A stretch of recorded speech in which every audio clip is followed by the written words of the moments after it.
Welcome back, OCD warriors, their friends and family members, as well as any therapists that might be listening. Today on the show, we are talking about, is it time to get a new therapist? If you have ever looked for a therapist, you know how much effort goes into that process of trying to just find the right fit of what you are looking for. Hello, and welcome to Christian Faith and OCD with Carrie Bach. I'm a Christ follower, wife and mother, licensed professional counselor who helps Christians struggling with OCD get to a deeper level of healing. When I couldn't find resources for my clients with OCD, God called me to bring this podcast to you with practical tools for developing greater peace. We're here to bust through the shame and stigma surrounding struggling with OCD as a Christian, sharing hopeful stories of healing and helping you replace uncertainty with faith. I'm here to help you let go of the past and future to walk in the present abundant life God has for you. So let's dive right into today's episode. Finding a therapist is a whole topic within itself, and we've done a show on that before, so we'll link that in the show notes. But today we're talking about, when is it time to say goodbye? Maybe you found somebody, but you're really not seeing the progress and the momentum that you're wanting. Maybe you found somebody and things just aren't going right. So I want to give you some very practical guidelines on how to help you make that decision of, is it time to get a new therapist? The first thing we're going to talk about are the immediate red flags. This is like, okay, it is definitely time to pull the plug and find somebody else. Not only that, but it's also time to report them to your state's board so that they can investigate further. And you can potentially protect someone else from going through what you went through. The biggest red flag would be if your therapist is impaired in some way, like by alcohol, drugs. No one is immune to addiction just because of their profession. Another red flag would be if your therapist hits on you either subtly or overtly. They're flirting with you. They're trying to have any kind of dating or sexual relationship with you. This is completely inappropriate and should not happen. Doesn't matter if you feel like you're flirting with your therapist. Trust me, it happens. And unfortunately, in our field, it also does happen at times where therapists sleep with their clients. This is completely unethical and inappropriate. So please, if that has happened to you, one, I am very sorry, but two, please report that individual to the state board. And of course, I'm speaking from the perspective of a licensed professional counselor that there are certain ethics we have to apply by that may depend a little bit or be slightly different based on your therapist's licensure. Another thing we are not allowed to do is have what's called a dual relationship with our clients. So your therapist shouldn't be asking you to go into business with them. They shouldn't be asking you to volunteer for a fundraiser they are hosting. Your therapist shouldn't be friending you on social media. It shouldn't be recruiting you for their small group. Now, sometimes in certain rural areas or places where obviously there's a lot less people and less therapists, you may have some dual relationships, or they may be considered appropriate based on the circumstances. For example, you might not be able to help but running into clients at the baseball field or clients at church. I would say it depends on the size of your church. If you go to a very large church or a mega type church and your therapist goes there, that's not necessarily a conflict of interest as long as you guys aren't going on the same mission trip together where it's like a group of 10 people, or being in the same small group together, something like that, where you're going to have very close relationship ties that are outside of the therapy room. And the reason for that is that all other kinds of emotions now get involved that are going to affect your professional relationship. Whether we like it or not, the therapy relationship is imbalanced, that we are in a position of authority, and with that authority comes some level of power. We have to be cautious about dual relationships, even things like going to weddings or funerals. Your therapist should not be initiating greeting you outside of the therapy room. So if you run into your therapist at Walmart, you can say hello to them, but we really can't initiate that conversation or interaction. If there's other people around, it always begs the question of, well, how do you know that person, right? That's what you're wondering. You're like, oh, how do you know that person? Well, my husband already knows, like, not to ask me that question.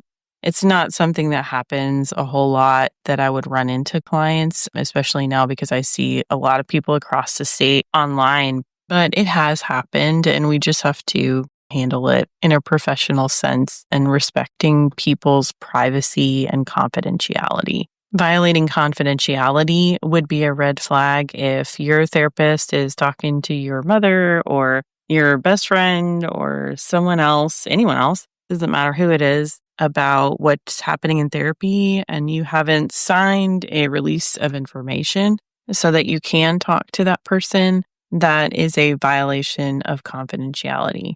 Confidentiality, of course, has its limits when you report things like child abuse or elder abuse. We have to report those things. And if you say you're going to harm yourself or someone else, you have plans and intentions to do such things, not just like I'm having a passing thought, but I'm really going to act on this.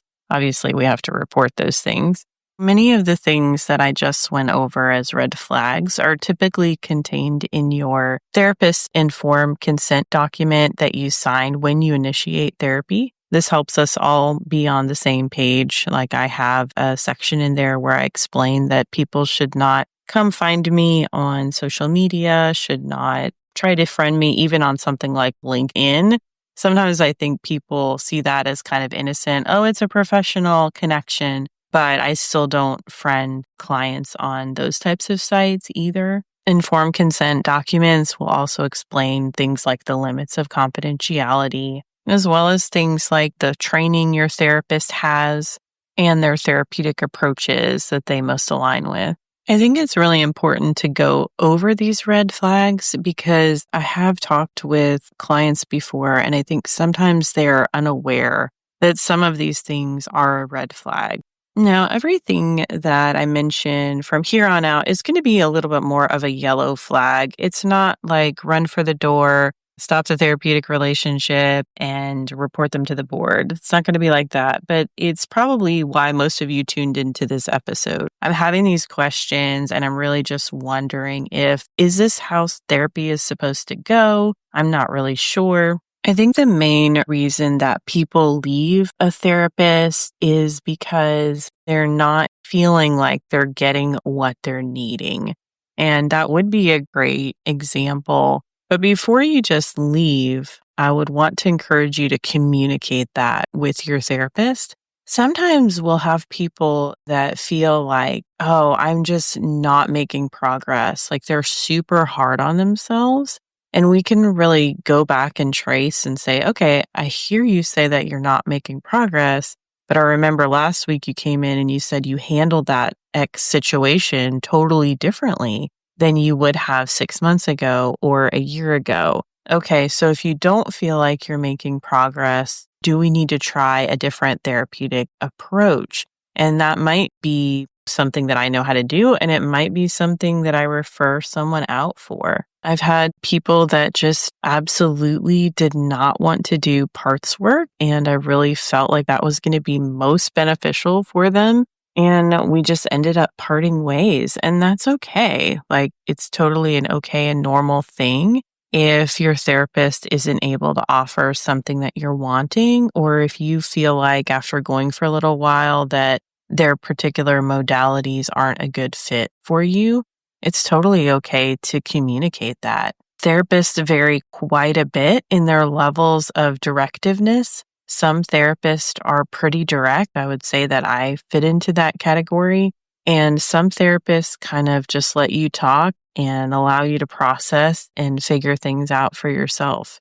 Ideally, we want to know if someone is going to be a good fit for us as the therapist before we see them initially, or sometimes people will do phone consultations. It just depends a lot on that therapist. I have a ton of information about me online and via my website through my podcast. So people pretty much know what they're getting when they come to see me typically. But for other therapists, they don't have as much information out there online, or their website's kind of sparse. Some of them do free 15-minute phone consultations where you can just talk back and forth about what your needs are. That's just a time for the therapist to tell you a little bit about how they work, for you to ask for what you need. And I think sometimes in the beginning, from the client side, it may be really hard to know what you need. You may just say, hey, I just feel a bit of a mess and I need someone to talk with and evaluate what I'm going through and provide some guidance about my next steps. Just like with anything else, the more that you do something, the more you start to get in touch with what feels good, what doesn't feel good, and that can give you some indication about what your needs are in therapy. So I've had people come to see me who were seeing a much less directive type therapist who say, I went to go see somebody and they nodded their head and they never really gave me a whole lot of feedback or a whole lot of guidance. I didn't get specific skills on how to handle situations. And because they went through that experience, they then knew, hey, for the next person, I want somebody who's going to be much more hands-on, directive, hey, here's what you do in this situation type feedback. If you find that you're in a therapeutic relationship and it just doesn't seem like a good fit, where you don't really feel like you're getting what you're needing, just know that's okay. It doesn't mean that you're bad. It doesn't mean that the therapist is bad. They might be a really nice person. You might be a really nice person. And it just might be one of those trying to fit the square peg in the round hole. I think what most people do at that point is they tend to ghost us and leave. However, what I would encourage you to do is to go to your therapist and to say, something just doesn't feel right here, or something doesn't feel like it's working. If you are able to articulate what that is, then you guys can kind of make a determination if you can switch gears or not, or if it's better for you to move on and see somebody else. Feedback is super helpful in any relationship, but therapy is actually just a gigantic feedback loop, if you think about it. You come into the therapist's office, you talk through some things, the therapist may provide some type of guidance, or through the process of talking through things, you may develop some insight about what your next step is. You go, oh, okay, well, this makes sense as my next step. You go out into the world and you try it. And then you come back a week later and you say, hey, this really worked for me. This didn't work for me. Hey, I got stuck at this point. What do I do now? And you continue to refine that process over time. One example of a yellow flag would be if you just don't feel particularly safe with your therapist emotionally. Maybe you feel like you're talking about certain things and they just don't seem to understand where you're coming from. You don't get that feel or really deep sense of empathy and validation for what you're experiencing. I had someone recently describe to me a therapist as just feeling kind of cold to them. Now, that therapist may not be cold, but that was that person's perception. Sometimes people might care, but not really be as expressive as you need or know how to express themselves in that way. Now, what I'm about to say is a broad overgeneralization about OCD therapists, so know that they're not all like this. But my experience has been with several OCD therapists or that specialize in this area. Some of them tend to be highly clinical, highly research-based, highly intellectual over emotional.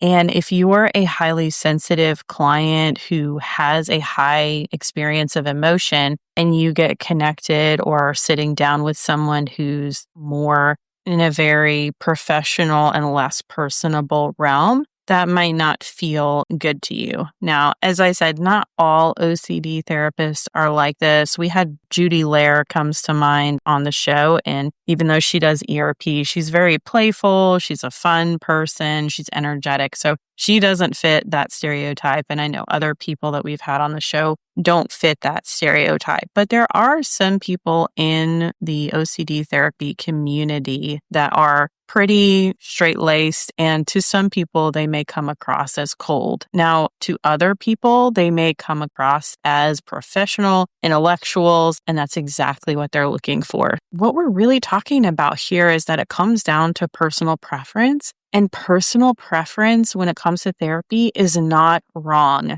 So if you don't feel a connection to your therapist, don't walk away and think, oh, it must be something about me, like that must be my fault. No, you're not meant to gel with every single person on the planet. We are called to love people and we are called to care about people and treat them well. But some people we're just going to have more of a connection or initial click with than others. A yellow flag for you might be if a therapist doesn't understand, empathize, or respect your values. So I've also heard feedback from other people I've talked with through the podcast who feel like, you know what, I'm seeing this counselor. They're very knowledgeable about OCD, but they just really don't understand my faith. They don't understand how the faith is interacting with the OCD.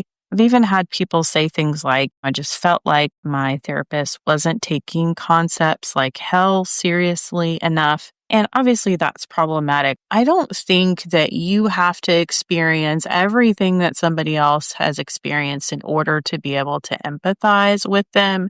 And I think there can be situations where you can see a secular counselor and feel like your faith is respected or feel like they can at least empathize, even though they might not share your same faith. However, there are other clients who definitely would say, hey, I feel so much more comfortable seeing somebody who is a strong Christian and who I know shares my faith. And obviously, that's why a lot of people end up seeing me, is because I'm very open about my faith on my website and through this podcast. I think we're so much more likely to progress and feel better if we feel like our therapist is aligned with us and fully empathetic of our value system. If you have a relationship with Christ, that should affect everything, including your therapeutic relationship in some way, shape, or form.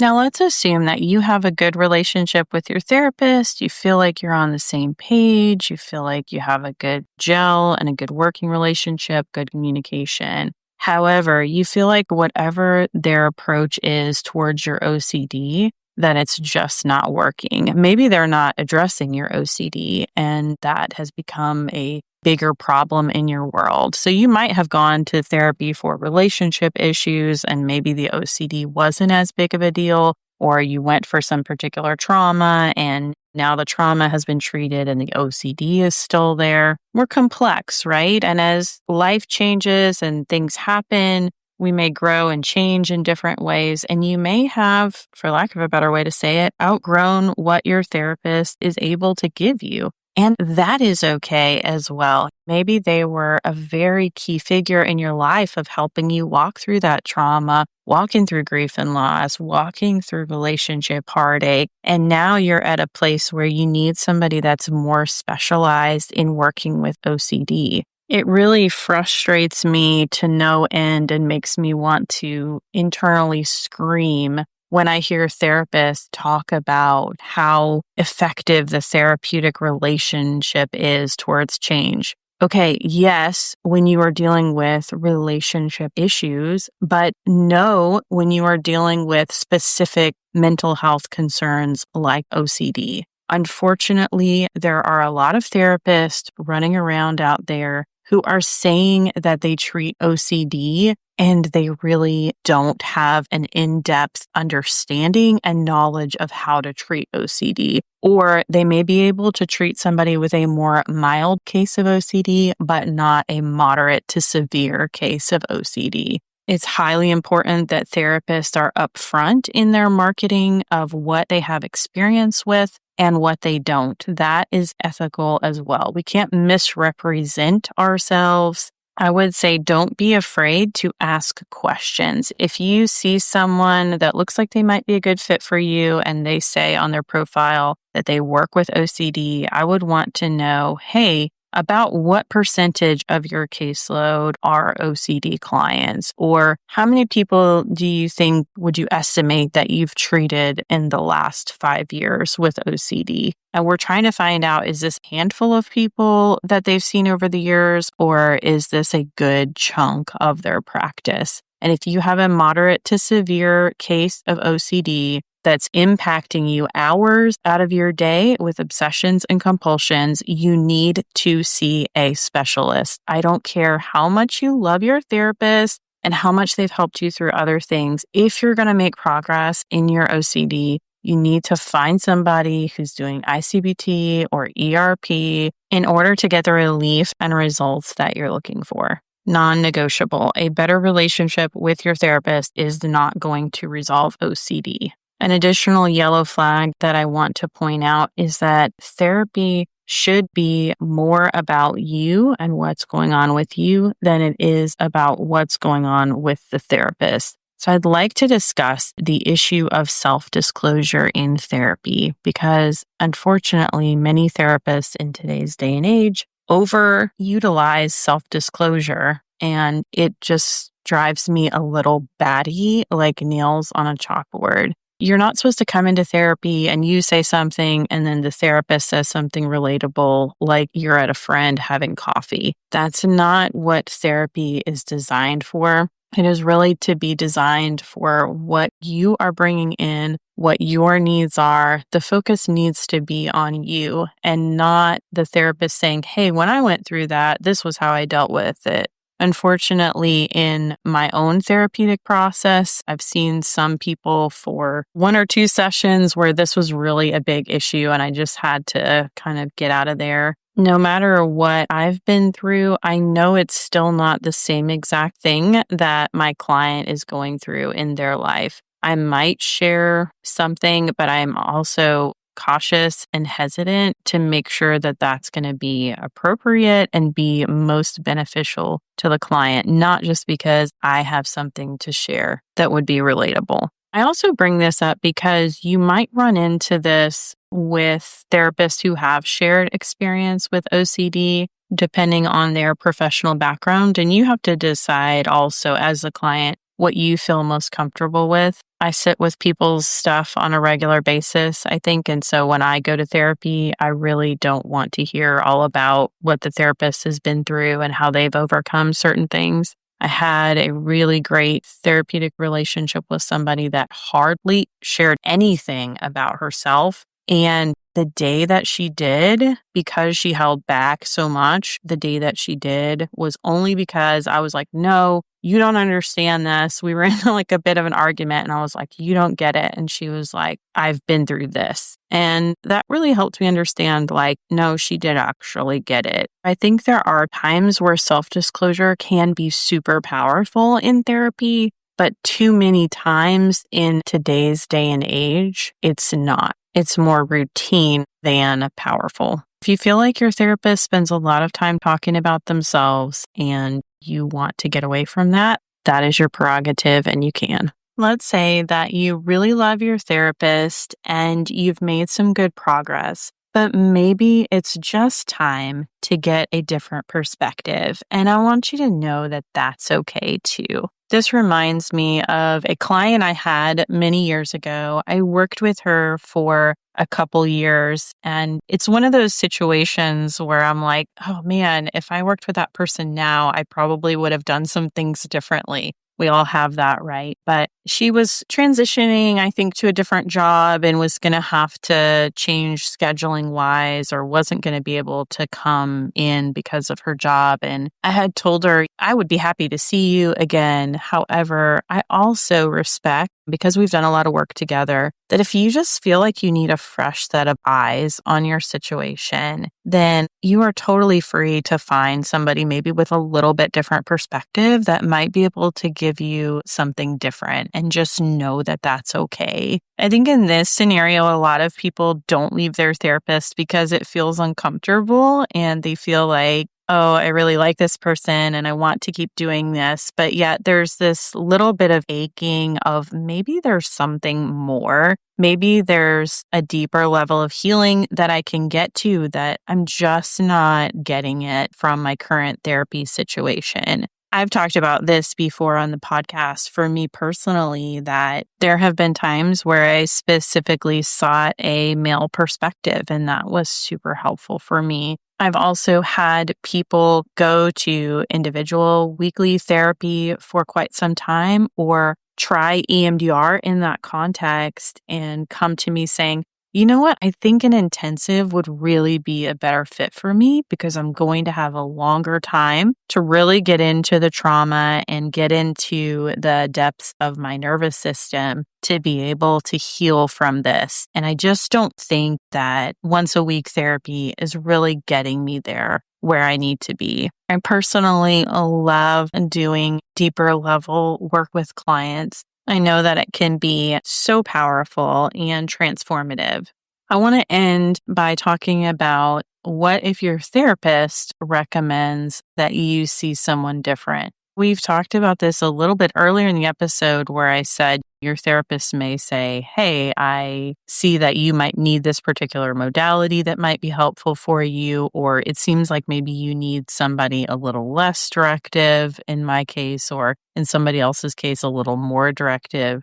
Just know that if that's coming from your therapist, that I would hope that it's coming from a good, compassionate place of them wanting to make sure that you're getting what you need. Or if they say, hey, OCD is not really my specialty, and I think you need to go see someone who has much more experience or works with more OCD clients than I do. There's two things that I'd want you to know in that situation. One is that's a hard conversation for us as therapists because we know it can feel so rejecting to our clients for us to be able to say, I think it's time for you to move forward and pursue therapy with someone else. Even though it's a hard conversation, it's in your best interest because if I don't feel like I can give you what you need, I want to make sure that you can get connected with someone who can give you what you need. So do your best to try not to take it as a personal rejection or, oh, my therapist doesn't want to work with me.